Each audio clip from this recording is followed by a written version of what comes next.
¿Alguna vez sentiste que cuando dejas de dar, dejas de importar? ¿Sos importante para el otro porque sos quien sos o porque sos necesario? La Metamorfosis fue escrita por Franz Kafka y publicada en 1915. No es una novela larga, es un relato breve. Podríamos decir que es seco o incómodo. Y empieza sin explicaciones. Directamente nos muestra a su personaje, Gregorio Samsa, que se despierta una mañana convertido en un insecto. No hay advertencia, no hay causa, no hay castigo previo. Kafka no se detiene en el por qué, porque el centro del relato no es la transformación de Gregorio, sino lo que esa transformación revela acerca de él y los vínculos con quienes lo rodean, con su familia, para ser más específicos. Gregorio es un viajante de comercio que sostiene económicamente a toda su familia.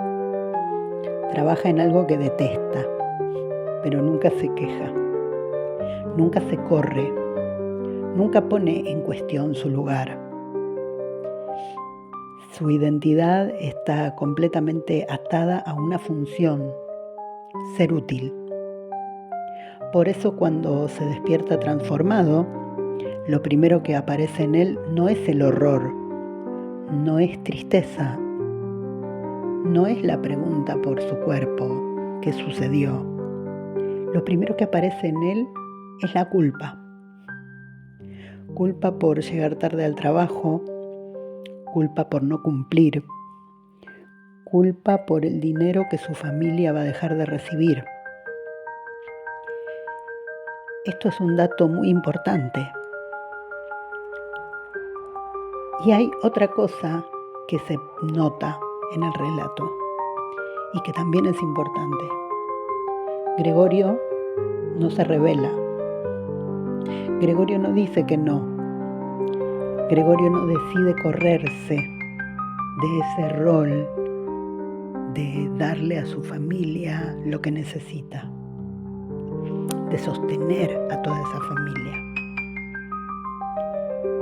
Gregorio no pone el límite.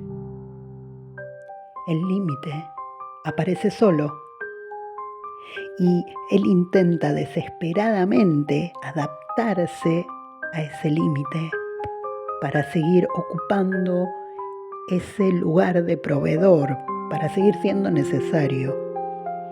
Entonces ahí está Gregorio, acostado en una cama sobre su caparazón,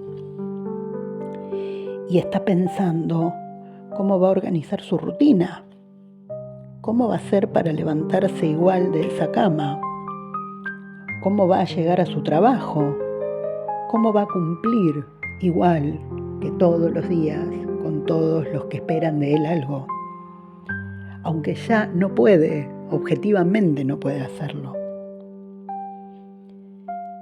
Y acá es donde quiero traerte una de las preguntas que son ejes de este episodio y la vamos a aplicar directamente a la historia de Gregorio Samsa, pero la vamos a dirigir a nosotros mismos. ¿Somos importantes para el otro porque somos quienes somos o porque somos necesarios? Vos, ¿sos importante para las personas que te rodean porque sos quien sos o porque sos necesaria o necesario? En la Metamorfosis esa pregunta no se formula, se actúa. Mientras Gregorio trabaja, es importante. No es amado, no es cuidado, no es reconocido, no es valorado, pero sí es necesario para que las cosas funcionen.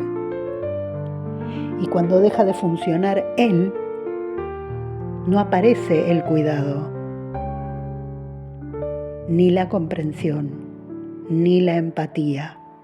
Aparece la incomodidad. La familia no se pregunta qué le pasa, se pregunta cuánto tiempo va a durar así, ¿Cuándo va a volver a ser útil? ¿Cuándo va a dejar de molestar? ¿Qué pasa con tu lugar cuando ya no podés cumplir? ¿Seguís siendo importante o te volvés un problema? Gregorio intenta sostener el vínculo desde el mismo lugar de siempre. La entrega, el esfuerzo, la adaptación incluso. Cuando su cuerpo ya no responde. Eso nos pasa a muchos. No ponemos el límite cuando todavía podemos, lo ponemos cuando ya no hay opción. Cuando el cuerpo dice basta, cuando algo se rompe, cuando la realidad nos lo impone. Y aún así, con todo eso, aparece la culpa. La sensación de fallar, de no estar a la altura. Por eso esta historia no habla de alguien que eligió correrse, habla de alguien que no supo o no pudo dejar de ser necesario, ni siquiera cuando ese lugar ya lo estaba destruyendo. Si para seguir siendo importante tenés que dejar de existir como persona, ¿qué tipo de vínculo es ese? Esa es la pregunta incómoda. Gregorio Samsa se despierta un día convertido en un enorme insecto. Está acostado, boca arriba, sobre su caparazón y no puede moverse. No puede levantarse, no puede cumplir, no puede sostener el lugar que siempre sostuvo. Y a veces nos pasa como a Gregorio. Algo irrumpe en nuestra vida y pone un límite sin pedirnos permiso. Una circunstancia, un cuerpo que dice basta, un agotamiento que ya no se puede disimular. Y recién ahí se vuelve visible algo que antes estaba naturalizado, que ese vínculo no se sostenía por el encuentro, sino por tu esfuerzo, por tu sacrificio, por tu disponibilidad constante. No eras alguien en un vínculo, eras un suministro.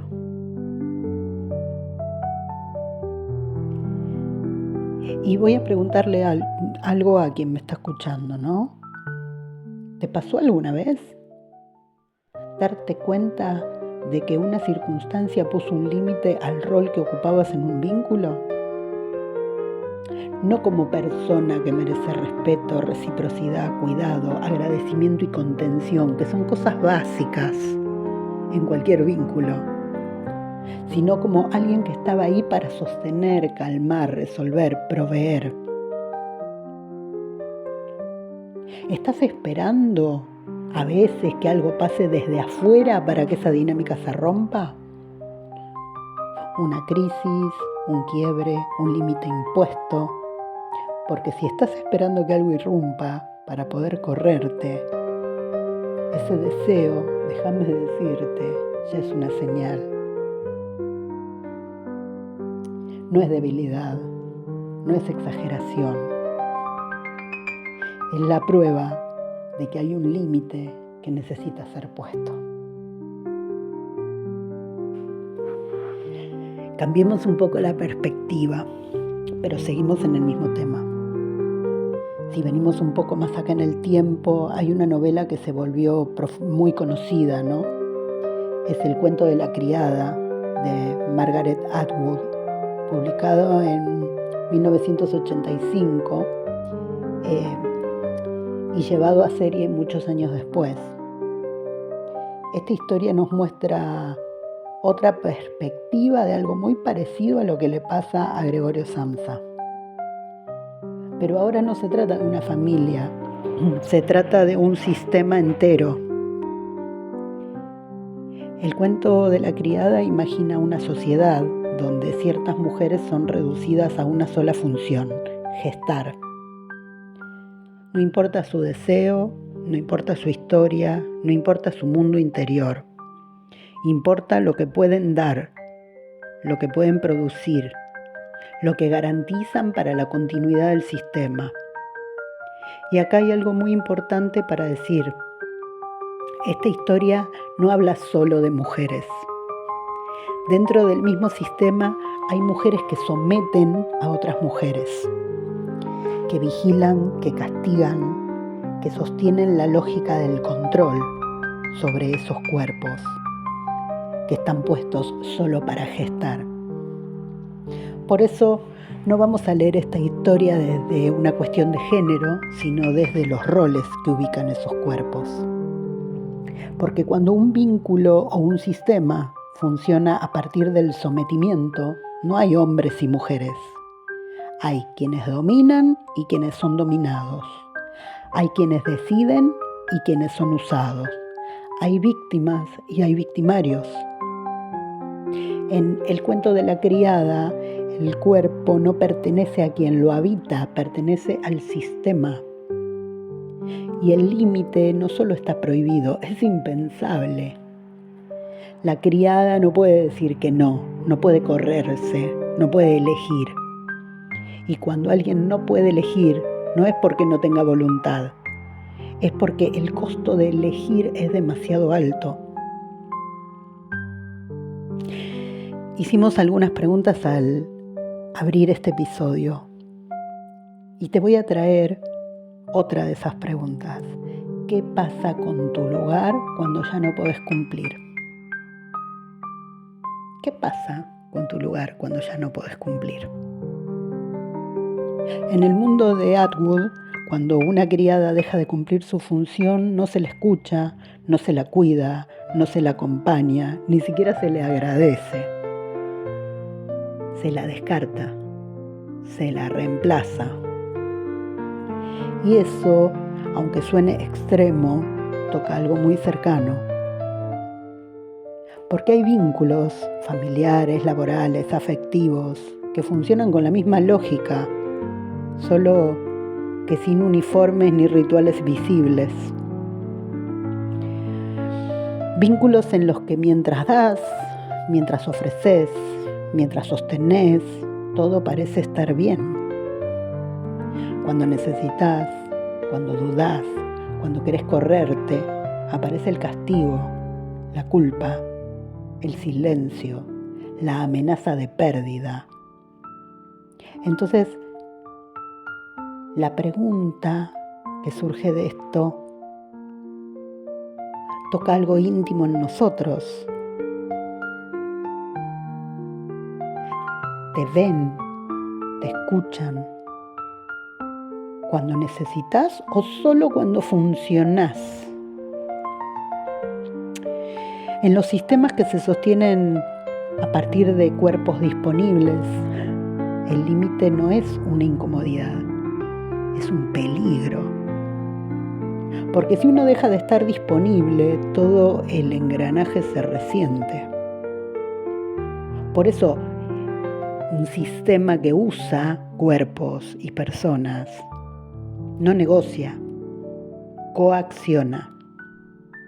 Y muchas veces, sin darnos cuenta, seguimos ahí no porque queramos, sino porque salir parece demasiado costoso. Si pusiéramos a dialogar a Gregorio Samsa con la criada de Atwood, lo que aparece no es solo literatura, aparece un mapa. Gregorio es reducido a su función, mientras produce, mientras sostiene, mientras cumple, es tolerado. Ojo con esto, no es amado, no es querido, es tolerado. Cuando deja de hacerlo, cuando deja de sostener y de cumplir, deja de ser visto como humano y deja de ser tratado como tal. La criada en Gilead es directamente declarada recurso del sistema. Su cuerpo, su tiempo, su intimidad, su voluntad, todo está al servicio de un orden que no le pertenece. Y acá aparece una tercera posición, la tuya, la mía, la de quienes estamos escuchando este podcast o leyendo este blog, pensando esto, dándole vueltas a este asunto. Una vida todavía en la que podemos parar 3 segundos,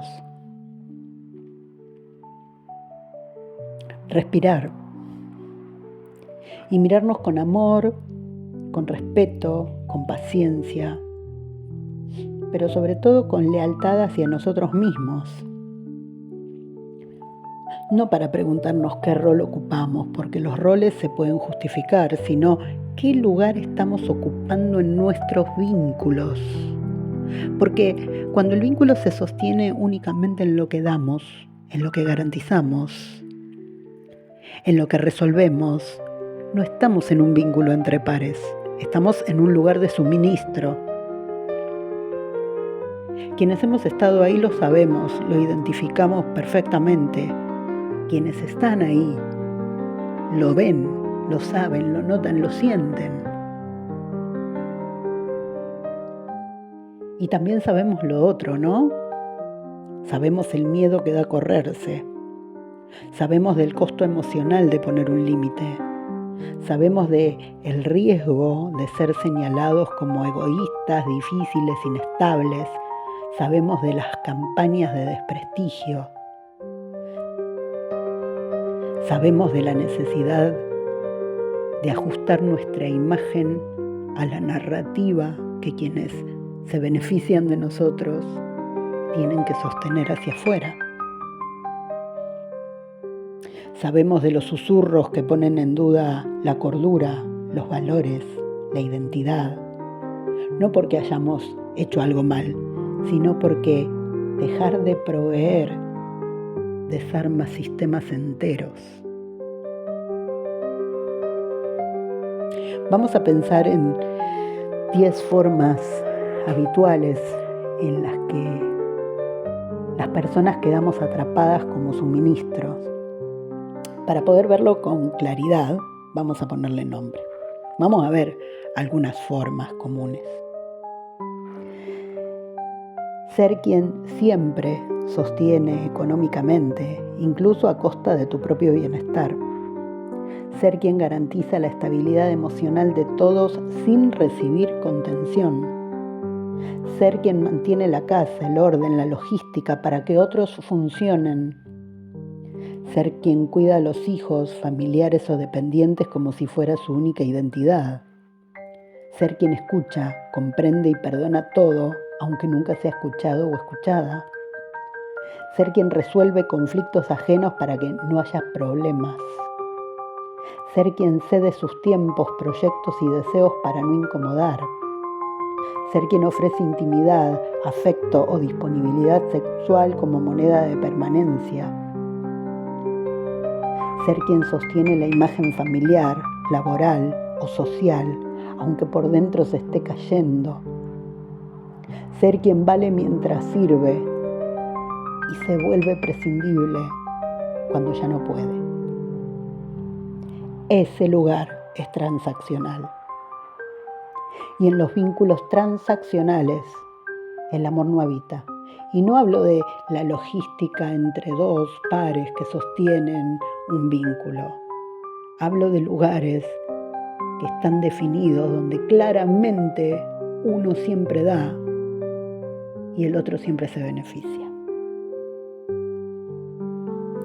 Hablemos de esta verdad incómoda, porque para permanecer en esos lugares hay que encogerse, hay que adoptar la forma que el otro necesita, hay que mutilar partes propias, hay que convertirse en una fuente infinita de dar sin recibir. Y eso no es amor, eso es supervivencia. Por eso tenemos que ver con claridad que hay dos cosas que son innegociables. Si tenemos la posibilidad de vivir, elijamos vivir, no hacer como que vivimos. Porque ningún hacer vale si nos cuesta la vida, si sos solo hacer y se te va la vida en ello, y hay un otro que se beneficia y nunca da, no hay reciprocidad. Ese hacer que te cuesta la vida, la salud, la identidad o el alma, ese hacer no vale nada. Vale vivir para poner un límite, vale vivir para decir basta, vale vivir para ser reconocidos por quienes somos, no por lo que damos, no por lo que el otro puede beneficiarse. El amor no es un contrato transaccional, no es un intercambio dispar. El amor no se compra con sacrificio. Y ojalá este podcast no sea una decisión definitiva para vos. Ojalá este podcast sea como una luz en una noche oscura, una señal de costa, ¿viste? Para que si estás en la deriva puedas tener un punto de referencia para alejarte un poco de la tormenta. Porque vivir en plenitud no es un lujo, es un derecho. Y nadie debería tener que dejar de ser para ajustarse a las necesidades de otro o para sentirse querido o querida, o valorado o valorada.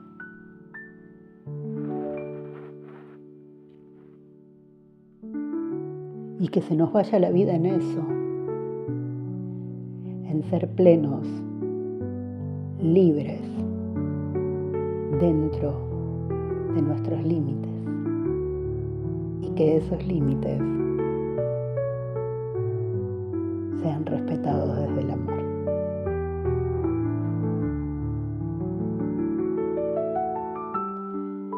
Si algo de todo esto te resonó, si en algún punto te diste cuenta de que ocupás lugares donde sos valiosos por lo que das y no por quién sos, hay algo muy importante que tengo para decirte. Cuando uno está en el lugar de suministro, el límite no lo va a poner el afuera. El afuera se beneficia, el afuera no se detiene. Por eso el límite en estos casos no es una negociación con otros, es una decisión que tenés que tener con vos mismo o con vos misma. El límite es para vos, es hacia vos. Parte de entender esto es trabajar adentro de uno, ¿no? Para poder empezar a establecer esos vínculos con el afuera. Y pensando en esto, escribí el taller asincrónico El límite sos vos, que no es para aprender a decir no hacia afuera, sino para dejar de decir sí a costa de la propia vida. El límite sos vos es un espacio para entender por qué terminamos ocupando esos lugares, ¿no? ¿Qué nos sostiene ahí? Es un reflejo de mi propio proceso para poder aprender a sostener y poner vínculos cuando sobre todo uno viene de vínculos de donde hay abuso emocional, de vínculos tóxicos. El límite sos vos no promete cambiar a nadie más, propone algo más profundo, dejar de abandonarnos para sostener vínculos que se apoyan en el sacrificio de uno. Si sentís que te puede ayudar este taller asincrónico, que lo podés hacer en tus tiempos, desde el amor, el autocuidado y la autocompasión, en la descripción podés encontrar información que te ayude a acercarte a este taller y a transitarlo con amor. Porque a veces no se trata de hacer más, a veces se trata de dejar de entregarse donde no hay reciprocidad. Como decimos siempre, que el afuera no determine tu valor, ni mucho menos te ponga condiciones para ser amado o amada. Cuídate, vales mucho. Hasta el próximo episodio.